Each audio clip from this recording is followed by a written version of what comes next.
Hello everyone, my name is Roger Fari and I would like to welcome you to another video. In this video, we are going to continue our ethical conversations. This time we are going to look at numbers as a model, which they are. And we're going to see the implications of using this model from an ethical perspective. Alright, so let's look at the slides. Okay, so we have seen in many of our previous videos about the fact that there are two types of numerical values. Basically, there are two types of numerical models, right? So these are models.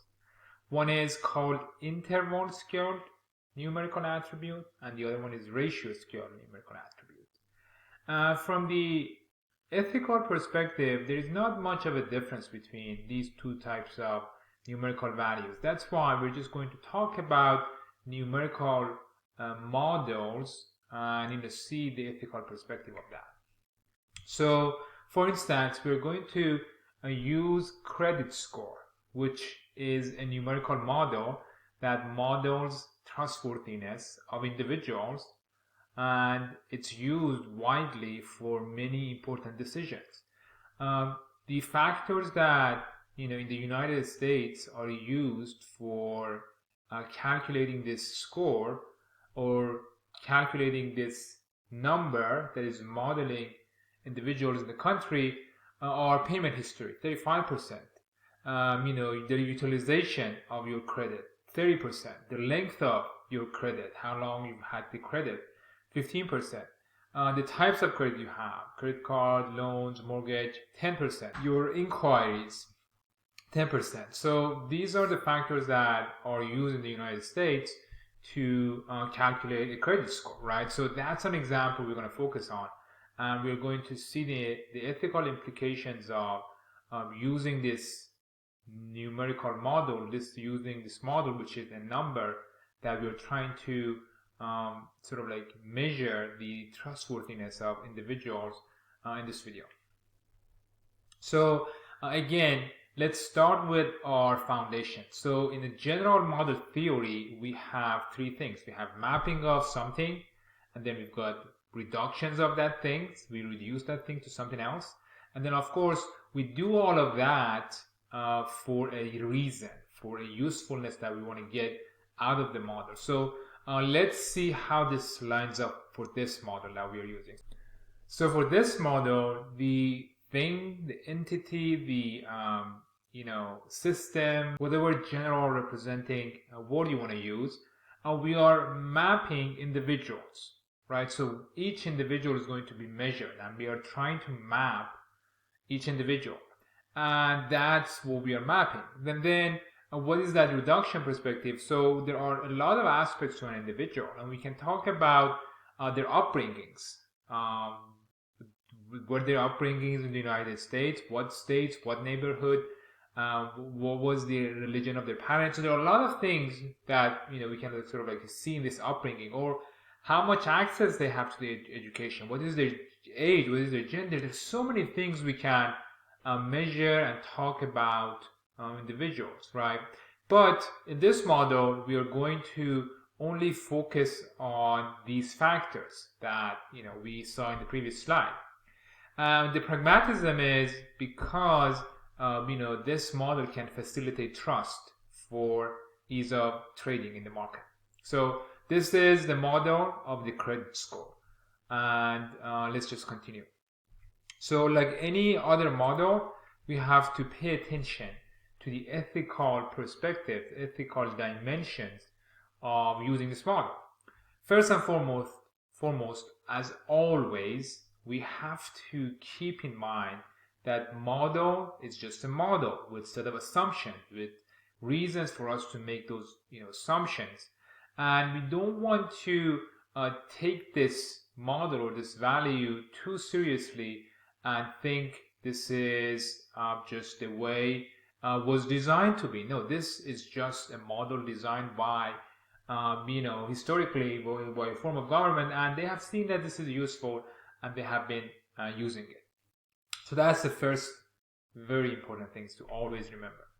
The second is we always want to make sure that we make the implicit assumptions explicit. So all the models always have assumptions. That reduction part that I talked about is possible by including assumptions. So if you have explicit assumptions, great, but there might be more implicit assumptions, and there cannot be a model without assumptions. So you want to do your due diligence in finding your implicit assumptions. So what are the implicit assumptions in this case?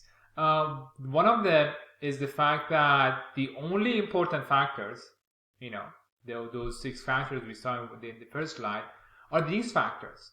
These are the factors that are important to calculate the trustworthiness of this individual. So those are the only thing that matter as far as this model.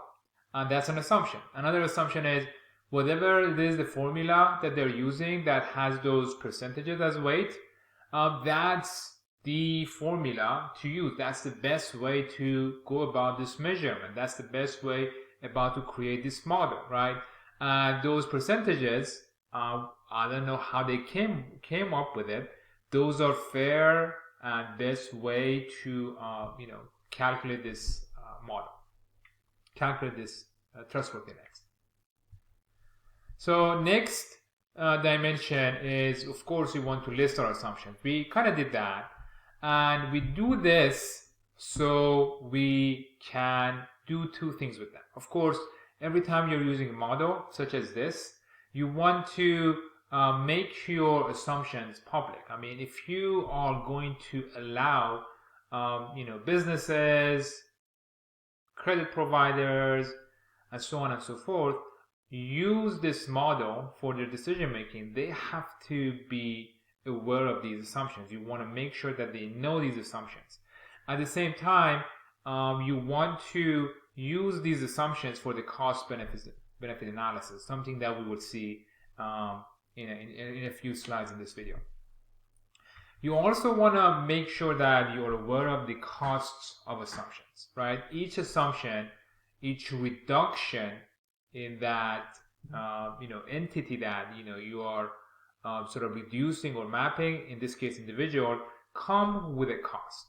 So you want to be aware of those costs and make sure that you know them. So for instance, what is the cost of the first assumption? The only important aspect of an individual are the factors that shape a credit score. So what is the cost of this assumption? The other aspects, such as upbringing, access to education, will be overshadowed. And this assumption, may have a cost, and actually has a cost, because it might lead to creating a country or a world that people are getting more and more access to people who have education, who have graded upbringing, more and more access to privileges, benefits, and so on and so forth. So it might have an equity cost when this type of models are used widespread. The other assumption was the formula that calculates the credit score is fair, right? So that one formula that they're using with those weights that we saw, we don't even know that what the formula is. It's very hard to get that formula, but they just let you know about those weights. The slightest change in those weights or the formula could mean that the credit score of some people become better and credit score of some other people become worse, right? So this is just a choppy situation. You just make a decision. Whoever it is that making that decision can sort of like move the needle a little bit to benefit their people, to benefit people that they are more similar to them, the people that they feel more affinity. So again, that creates some ethical issues. That might create ethical issues, and that the cost of using this assumption. So also we want to have the clarity of usefulness. I mean, exactly how this is useful. I mean, in this case, this is very easy because we've been using credit scores as long as we've lived. I don't think there's anyone that can say, you know, back in the day, the credit scores, I don't know what they are.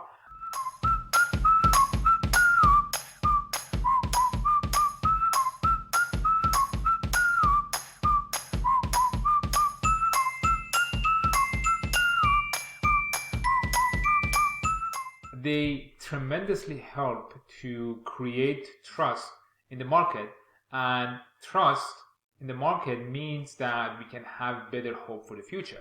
So this is an extremely useful model. Don't get me wrong. I mean, I'm talking about the the cost of assumptions, but at the same time, the benefits of this model is significant.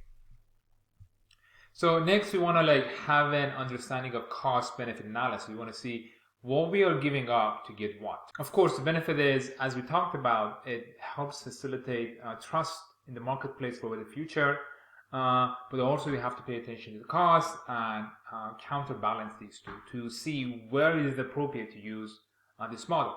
So what are the costs? One of the costs is that, you know, if this numerical measure is used to deny access to individuals for certain things, for education, mortgage, loan, so on and so forth, you know, a slight change in the formula can mean a lot of different things for actual people. Also, the factors are included. If, you know, the governing body decided to remove a factor or add a factor, again, this could mean a lot of different life-changing things for actual people. So that's the cost that we are just chopping, you know, putting a line in front of people. You know, this line could be drawn anywhere, but there is this line and you are going to be denying access to privileges by this line. And then, of course, there are going to be the cases of overusing, abusing, and misusing this model if it becomes prevalent. And, you know, this could lead to very catastrophic situations.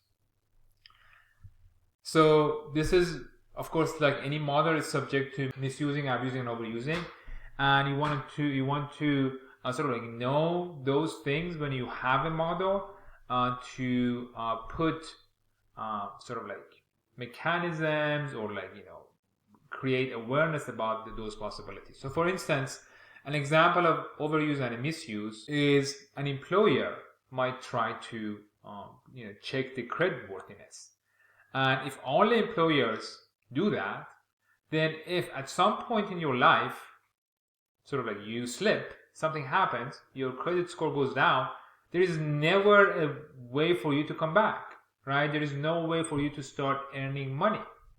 So this would be a case of overusing. Maybe, you know, the governing body or the judicial system should ban or should make it illegal for employers to use credit scores as a job screening process, which is the case actually. You know, in the United States, you may not be denied employment because of a low credit score. So it could have been overused, and you know, it's the case that this has been seen. This has been detected, and you know, appropriate action has been taken for this possible case of overusing and misusing. How about a case of abusing?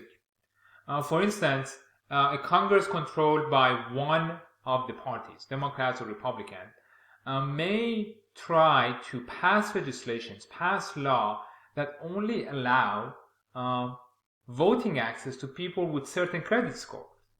As stupid as that sounds, but if we have that sort of like model at large, there might be in the future that some society actually, because of political reason, try to create this as a way to sort of like keep in power for themselves. All right. Until the next video.